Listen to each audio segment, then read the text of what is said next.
Check bounce కేసులో ప్రముఖ నిర్మాత బండ్ల గణేష్ కు ఏడాది జైలు శిక్ష, 95 లక్షల రూపాయల జరిమానా విధించింది కోర్టు.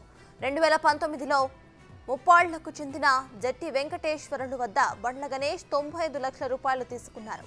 అందుకు గాను పరమేశ్వర ఆర్ట్ ప్రొడక్షన్స్ పేరుతో చెక్కు ఇచ్చారు.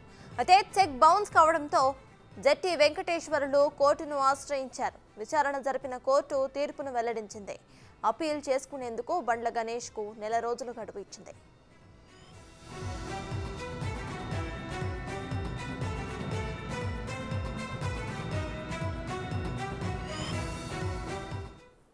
చెక్ బౌన్స్ కేసులో ప్రముఖ నిర్మాత బండ్ల గణేష్ కు ఏడాది జైలు శిక్ష మరియు 95 లక్షల రూపాయల జరిమానా అయితే విధించింది కోర్టు. ఇదే విషయంపై పూర్తి డీటెయిల్స్ ను మా ప్రతినిధి జయరాం అందిస్తారు. జయరాం, చెప్పండి, బండ్ల గణేష్ కు అయితే జైలు శిక్షను విధించింది కోర్టు. దీనిపై మీ దగ్గర ఉన్న అప్డేట్స్ ఏంటి?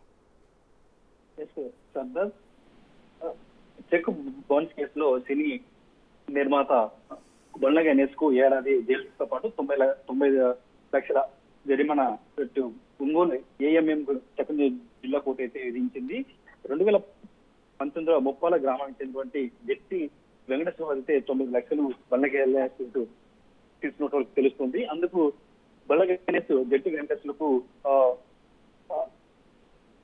పరమేశ్వర ఆర్ట్ ప్రొడక్షన్ పేరుతో అయితే ఒక చెక్ ఇవ్వడం జరిగింది. అయితే అప్పటి నుంచి కూడా అయితే బండ్ల గణేష్ డబ్బు ఇవ్వలేని కూడా ఇబ్బంది పడుతున్నాడు. అదేవిధంగా ఈ చెక్ అకౌంట్ లో వేస్తే కూడా దానికి అమౌంట్ రావడం కూడా అయితే ఇటు కోర్టును ఆశ్రయించాడు. అయితే ఈ రోజు కోర్టు ఇటు ఫైనల్ తీర్పు అయితే విధించడం జరిగింది. మొత్తం ఇప్పటికి బండ్ల గణేష్ ప్రస్తుతం అయితే ఆయన కోర్టులో ఉన్నారు. ఇప్పుడు ఆయన జిల్లా కోర్టుకు ఇటు అప్పీల్ వెళ్లే పిటిషన్ కూడా అయితే ఆయన లాయర్లు ఇక్కడ చెప్తున్న పరిస్థితి ఉంది.